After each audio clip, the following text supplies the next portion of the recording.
ดีอีกทุกคนเลยโอ้ตัวใหญ่ดีครับไปเลย ตัวฮอนดีๆเนาะพันทองเนาะโอ้ยตัวเหาะอันพันมันมานเนี่ยมันก็มานเบอร์คูโตไก่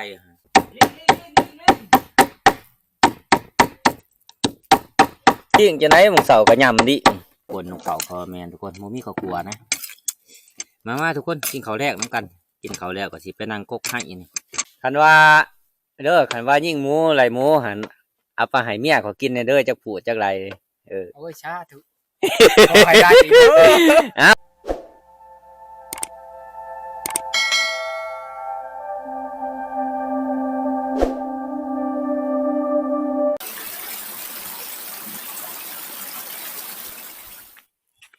กราบทักทายสบายดีตอนเช้าทุกคนเนาะสบายดีตอนเช้าเนาะเหมือนเฮากะยิงกับฟอกกับพี่แล้วไปหารัดเช้าคนทุกคนหารัดหมูมันกินให้นะทุกคนนะเมื่อคืนนี่ไปไต่ตาผู้เดียวคืนนี่รัดหมูตั้งแต่3 ทุ่มผู้ที่จนหอดเที่ยงคืนทุกคนบ่ได้ยิงมันเพราะว่าใบตองมันกรอบโพดเขากับบ่หานเขาเนื้อบ่ได้เขามันบ่ออกมานอกนะในผ่านน่ะผ่ารักมันอยู่แคมทางคิดว่ามันสิออกมาแคมทางมันกินอยู่ในดงกุกกี้อยู่ในผ่านก็บ่ได้เขาเพราะว่าใบใหม่ใบใหม่จะมันได้ทุกคนพอในผ่านเขาใหญ่เขาค้าไปก่าวนึงปั๊บมันก็มิดจัดโดดทุกคนเลยโอ้ไปลุ้นกันต่อตอนเช้านี่ทุกคนในผ่านนี่ก็สิไปหารัดเบิ่งนั่นแหละมันกินนอเพกนะนานี่ไปไรแต่ยามเช้าทุกคนเลยเนาะถามว่า9 โมง10 โมงไปแล้วก็คือว่าย่างนี่อยากลำบากทุกคนเพราะว่ามันหอนแห้งหนึ่งมาเนี่ยก็2เนี่ยก็ไปตองมันกำลังนะ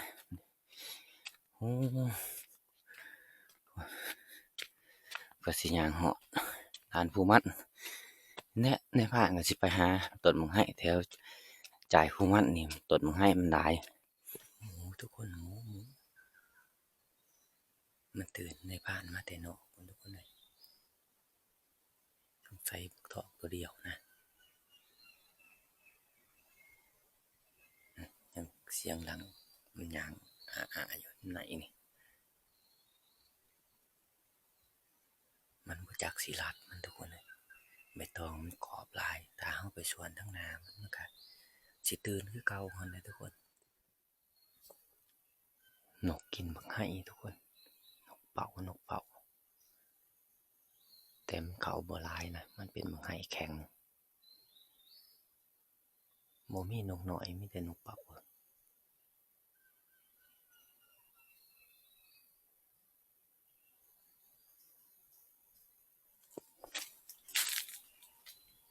บักให้ต้นนี่ทุกคนทั้งไก่ทั้งหอนทั้งเหม็นนะเขาเนี่ยหมูกับเขาทุกคนแต้มมืดเนื้อว่าบักให้บุเป็นทุกคนเลยหมดขึ้นมาเบิ่งขึ้นมาตอนนี้มันสิโลนจนสิเบิดนะช่วงมากก็ผ่านป่าขึ้นมาเพื่อนว่ามันบุเป็นพวกนกกินทุกคนตัวนี้ก็คือผู้มั่นนะผู้มั่นนี่ตาบังให้เป็นนี่ฮ้อนเหม็นโม้ร้ายเลยทุกคน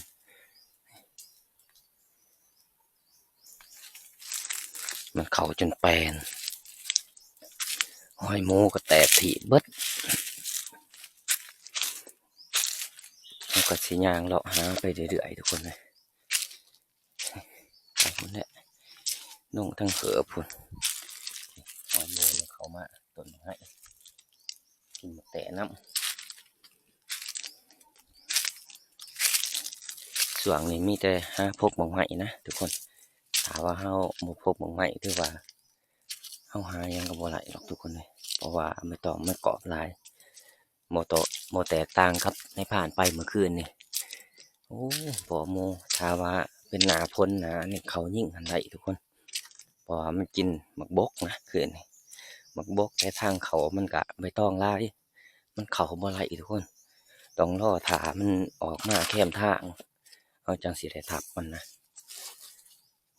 ที่แรกว่าเฮาสิย่างไปเบิ่งต้นให้ก่อนนะเฮาได้ยินเสียงนะฮะโอ้โหว่าอีสังย่างอยู่เทิงหลังเนี่ยออกมาแต่ภูมัดนี่ในบ้านคิดว่าหมูนะเล่นกลับมานั่งต้นให้ต้นนี้ก่อนทุกคนเลยรอเบิ่งจะ8-9 โมงจังสิย่างไปเบิ่งต้นให้ต้นใหม่นะนั่งกุกเกียกอยู่เถิงทุกคนเสียงหลังอยู่เถิงทุกคน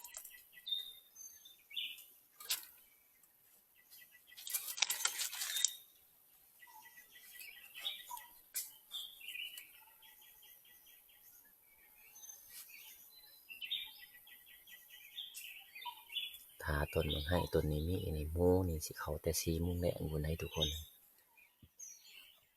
เสียงกระโหลกมันจะเข้ามากินให้ทุกคนมันจะแซวอยู่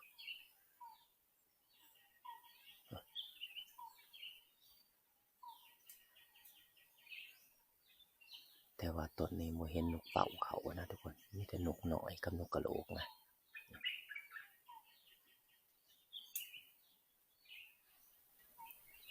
คนทางมาเลยทุกคนเขาบอกไว้อย่างน่ารักมาก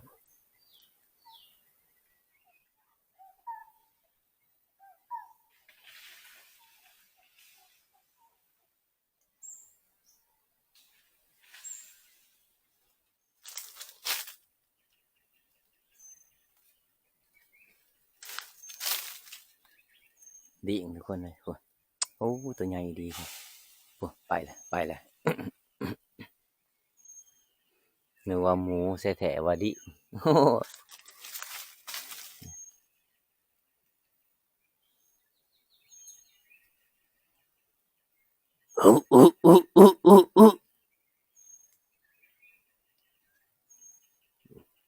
ป๊อบเลยไปแล้วตัวนี้ใหญ่ดีมันจะมากินบังไห้นะทุกคนไปเอาก็สิไปต่อบ่เนี่ยที่แรกนึกว่าหมูได้นั่งเลาะเบิ่งมันมาไกลๆมันดิ่งทุกคนถ้าดิ่งนี่เขาจะบ่ยิ่งนะทุกคนเขาจะปามันไปเนาะดิ่งวันหนึ่งมาเขาก็บ่ได้กินบ่ได้ยั้งมันแหละทุกคนเลยเนาะมันจะปามันโอ้แต่เว้นก็ขึ้นสูงเลยเสียเวลากับดิ่งมีอยู่เป็น20 ปลายเกือบ30คนเนี่ยทุกคนดิ่งมูล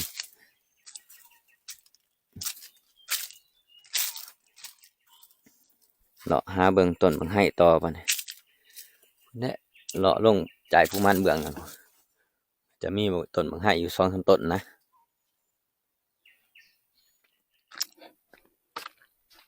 เลาะเบิ่งต้นบังให้พ่อ2 ต้นทุกคนเลยเนาะเมื่อแรกคนไหนเขาสิมานั่งทุกคนกับทับเขาคือเก่าเหมือนเที่ยงละหน่อยเขาพูดเนี่ยทุกคนเหมือนนี่กะพันใหญ่เพิ่นว่าสิมาเด้เหมือนนี่กับพันต่อมเนาะกับพันแอคนเดินป่าเป็นสิมาเหมือนเป็นว่าหากินส่วงนี่ยอมรับอีดีทุกคนยอมรับว่าลำบากอีดีเนาะคันว่าต้นบางให้เป็นแต่ก็มีแต่นั่งต้นบางให้หาพวกค้อนพวกมินนะทุกคนคือว่าเขาหาหมูนี่ก็อยากลำบากแล้วบ่คือหนาฝนยังว่ามันก็กินหน่อไม้แน่กินหมกบกแน่เขาก็ยังพอเลยทับมันหนึ่งมากอะใบตองมันก็บ่ค่อยลังปานใดหนึ่งมาส่วนทีมงานเขาจักสิมาบ่มาทีมงานเขาไปยิงนกแต่ว่านี่พุ่นก็บังให้นะช่วงนี้ก็ให้ร้ายทุกคนเนาะมาให้โอ้ยไปบนได้กะมีแต่ต้นบังให้นกมันกับเขาทุกบอนทุกคนเลยถ้าเขาไปนั่งต้นนั้นมันก็มาต้นนี้นั่งต้นนี้ไปต้นนั้นทุกคนตอนนี้เขาก็มาหอเทียงเลยทุกคนเลยทีมงานเขาคือสีบุญไพมาจากคนเลยมีแต่บอสัญญาผู้เดียวมาเป็นเอาไก่เพิ่นไปต่อเลยโอ้เพื่อสัญญาณหอจนเมื่อย เอามาหอดกับสีหนึ่งเขาหนึ่งน้ำกันทุกคนเลยเนาะ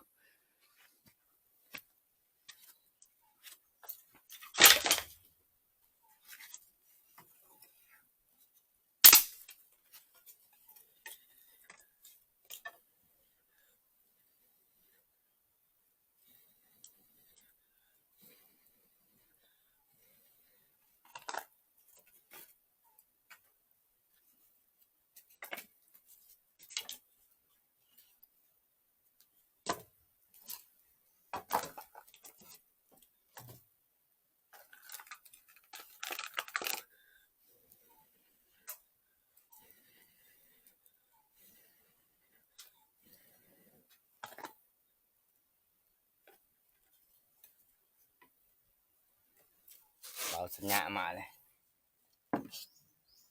ไหนล่ะ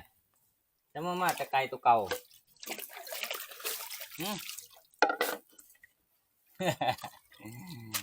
เอ้ยไปหาหยอกไก่เด่น ไก่ก็ไก่ ใส่ เจ้าไก่เขาจะหาต่อหรอกทำอย่างนี้ เออ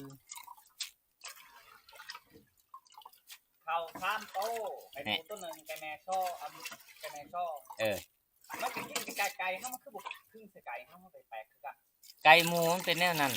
ฮะ ไก่มันมาเป็นหมูมันเป็นแนวนั้นบุ ใน คือ กับคอยกับบริใกล้จังในไปหักเครื่องในรถ เจ้าคือผู้หญิง นี่จนหัวเขาจะแตก บ่ถึก เพราะเขาอยู่ในอันนั้นก้นใหม่เขาอยู่ในอันนั้น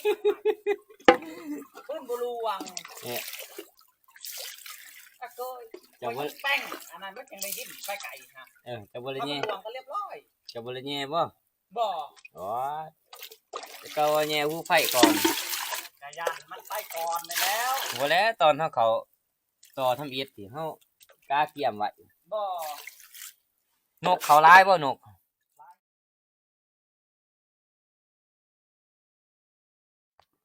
จังได๋บ่ซะนะไปนั่งคืนนี่ ขึ้นนี่บ่ อืม ขึ้นนี่บ่มี บ่มีบ่โอ้ มีแต่นุ่งวาย จะนั่งอยู่ไส อยู่ในต้นมังหันยุ่งนี่บ่ให้ นั่ง ตาม นั่งนำกันเบิด บ่สองคนหันไปหมุงใหม่ อ๋อ ไปหาหนังจ่ายสองคนหา ไปนั่งจ้า พันมองกับพันไหมเพิ่น แต่ไปตอนแรกว่าเนี่ยยิ่งบ่นก ตอนแรกฮะ อืม ตอนแรกหันไล่อยู่แต่ว่ามันจะไปเนี่ยมันพระไปไหน อ๋อมื้อ กำลังว่าสิยิงนกพัดจักอีหยังแลนขวากมา อืม แล้วก็พันมองก็หยุดจึก อืม หยุดหึงเติบแล้วก็มันแลนกลับคืน อ๋อ คิดว่ามุงแล้วกำลังว่าสิยิงนกเป่านกเป่าก็เลยลายผ่านไหมมาเอาคมอันเด้ อืม ไปสิฮอดโอ้ นกซำไรนกนี้มันเห็ดอุ่นโอ้พันมองลอยเอา ใครเฮาสิตีกันน่ะ เอาตีก็หล่น เอ้าแต่ว่าถ้ารอลุ้นกับทีมงานเฮาอีก2คนเพิ่นยิงนกนะ พันมันมานน่ะมันก็มานเบิดคูโตไก่ฮะฮ้อนบ่ดีก็มานเนี่ยมันแบบเราก็มันดีแท้มันก็คือกันกับไปตีแหละเราก็ดีมันก็ดีนำเราในก็มัน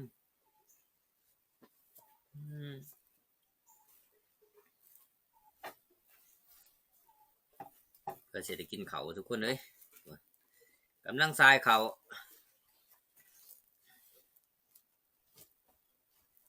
จักสิได้หยังได้กินกับข้าวเฮาก็มีอีกหรอกทั้งมีทั้งฮ้อนทั้งเห็นแต่มันบ่อยาก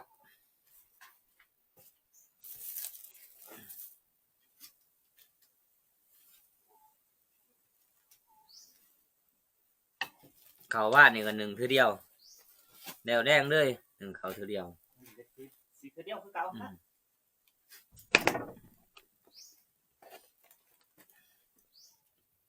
นี่กับข้าวเฮาตอนเช้ากินข้าวแล้วเฮาก็สิขึ้นนั่งเอาเหล้าคือเก่าทุกคนเลยเนาะ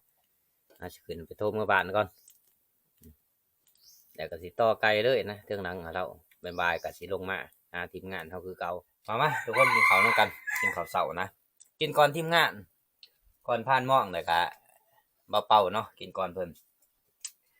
กินแล้วก็สิไปหาเพิ่นผู้ใดห่อข้าวห่อน้ำไปหาผ่านม่องคือเก่าแล้วก็สิเอาไก่ไปต่อเลย3ห่อมื้อแรกเนาะมื้อแรกเฮาก็สิไปนั่งต้นบักไห้ทุกคนกับข้าวเฮาก็ปิ้งข้าเห็นนี่แหละกินกับบ่าวสัญญาเนี่ย กินพ่อห้องไปก่อน ไปเนาะ หลังจากเขากินข้าวกินน้ำแล้วเขาก็สิไปหาทีมงานเขาก่อนไปหาพานม่องกับเบาเป่านะเปิดยิงนกกบังให้ยังบ่ทันมาเนาะ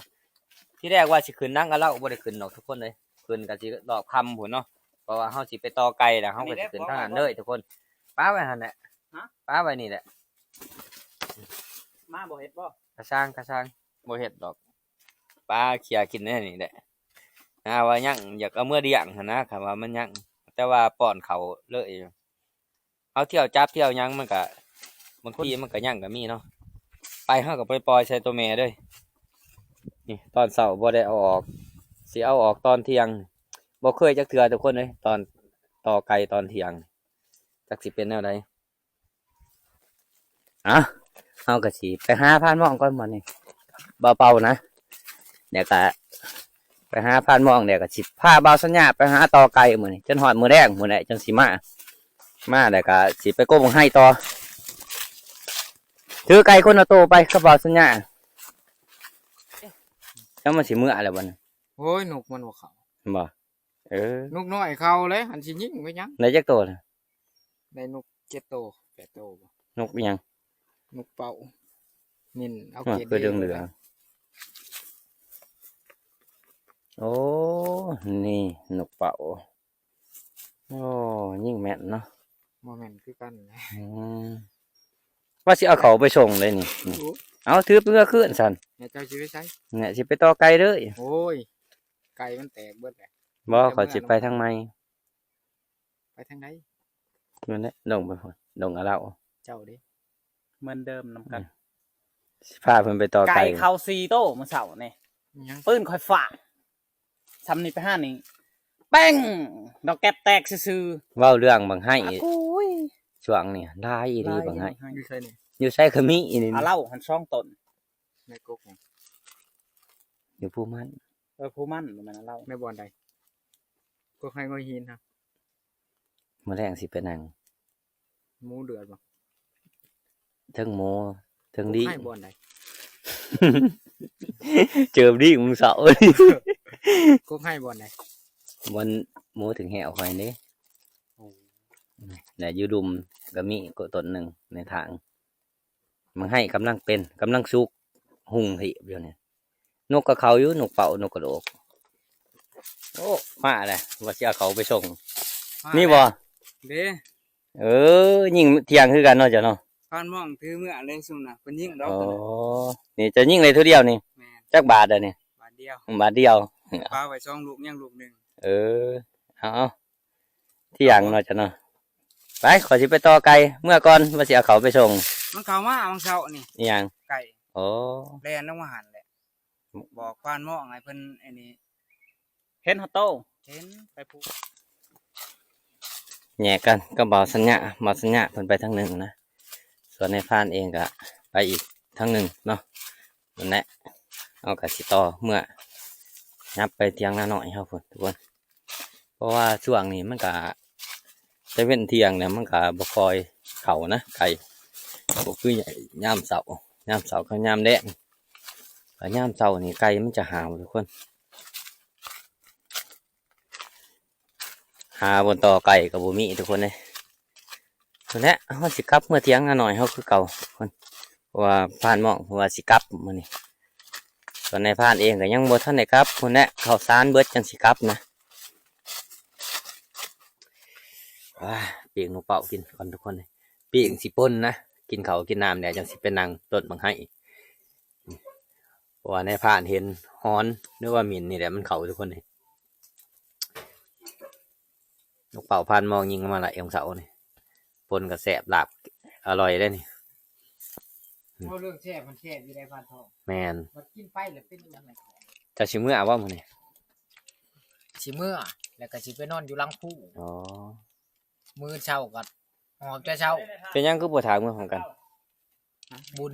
โอ้จะชิมว่าบุญ แน่ เจ้าชายบุญอีนี่นะเจ้า แล้ เนาะ วก็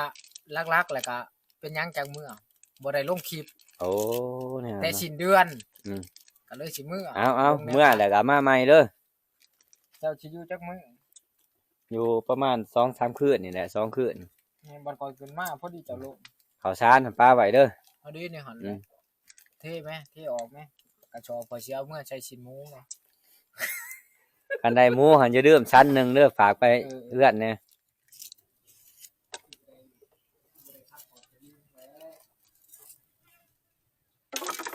เป็นยังไงไปโอ้ขอบสวิงบ่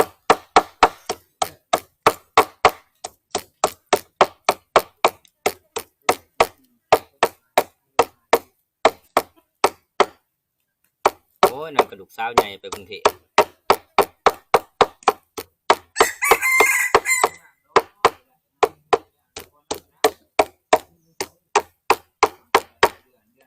โอ้วงเสาอะไรฟู้หมอคือสิตื่นนักเพิ่นพ่วงเขาต้นบักให้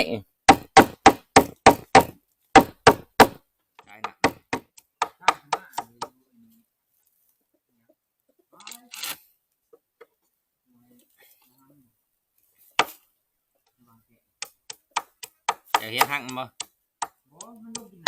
อ๋อหักมันแค่นั้นแหละ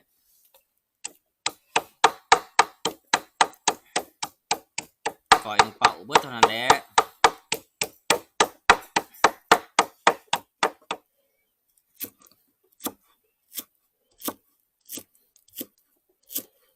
เดี๋ยวคันสมมุติเอาคลิปลงปรับยึดโทรศัพท์ไว้จักที่หามือแต่เงี้ยเพิ่น บ่มีข้าวขัว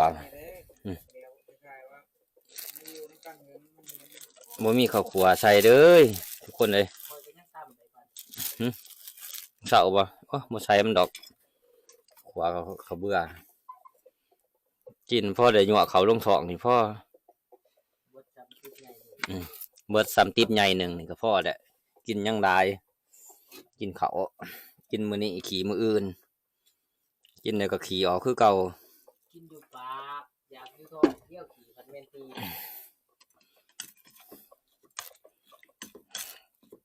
โอ้ดาบเห็ดชงเด็กอยู่บาวสัญญานี่สิให้ยิ่งหมูหมูแดงสิยิ่งหมูดีขอยันสิไล่มันไปคือไก่อีกอย่าหยอกมันในแก็บหันแย่ดีๆโลดตรงแก็บ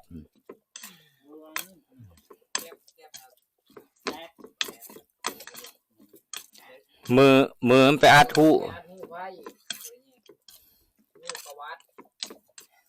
ก่อยนกเขาเฮาเรียกว่าปนนกเขาคอแมนทุกคนมูมีเขากลัวนะ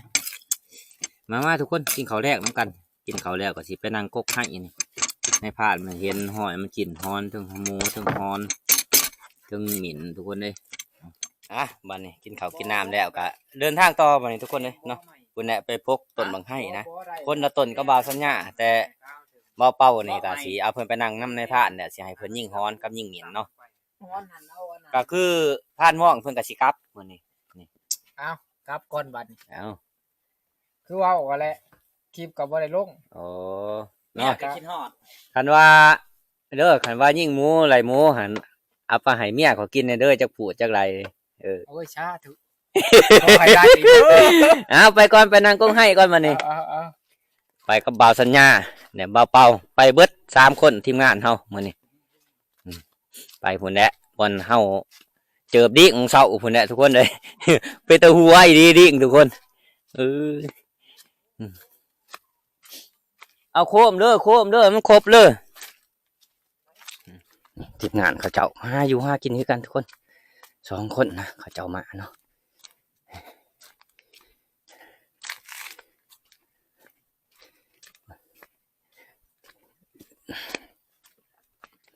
ตอนนี้ก็กำลังหอดลานผู้มั่นทุกคนเลยโอ้ยเผื่อสิยางหอดยังบ่ทันเคืองเลยทุกคนมาหอดนี่ก็เดี๋ยวเห็นผู้มั่นโดถือว่าเขตป่าแท้นี่ถ้าว่าลงที่พังนี่ลงที่พังนี่ถ้าต้องเดี๋ยวเบิ่งสวนผู้วันผู้มั่นนี่ทุกคนเลยเนาะสิเห็นเลยไปส่งเบาสัญญาก่อนทุกคนใกล้เตือนนะม่านโทษ1คนเนี่ยเรียกว่ารัก1ทุกคนก็สิหอดเอามาคำโพดมือทุกคนเพราะว่าการบังให้ผู้มั่นเป็น หมูนี่มันสิเข้าแต่เวทประมาณ4 โมงทุกคนมื้อนี้ค่ำมื้อนี้พอสิค่ำเพื่อนเขาสิกินข้าวกินน้ำได้เอาเนาะได้ค่ำทุกคนตอนนี้ก็มาหอดพวกมึงให้นะที่เอามาส่งมาสัญญาณนะคือกลมให้ตัวนี้แก้มทางต้นใหญ่ทุกคนเลย อันนี้อ่อนนะ นี่เลยหาหมูมามันสิมากขึ้นมาท้ายนี่นี่ทางมันขึ้นมาหมู โอ้คนสิรู้ มีแต่เจ้ามาเจ้ามันมาหอดปีจะเชิงยิ่งเข้าใจป่ะบางทีมันก็หากินแทนนอกเพอบางไห้มันโดนแทนนอกมันก็มีนี่บางไห้กำลังซุกนี่ร้ายบางไห้นี่มันกินแปลนเบิดทุกคนเลยมีแต่หมิ่นแต่ฮ้อนนะหอยมันหมูกับแมนทุกคนโอ้คำเลยทุกคนเลยอยากจะเป็นไปภาคที่2นะภาคที่2ของตุมัดเนาะจากที่ยางกลับไปอีกก็เพิ่มเติมนะทุกคน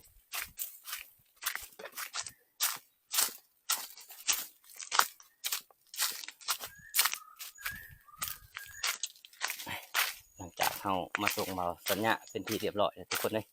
เนาะคลิปวิดีโอนี่ก็บ่มีหยังไรทุกคนในพังปิดไปเพียงเท่านี้เนาะรอติดตามคลิปวิดีโอนะก่อนอื่นก็ขอบใจทุกคน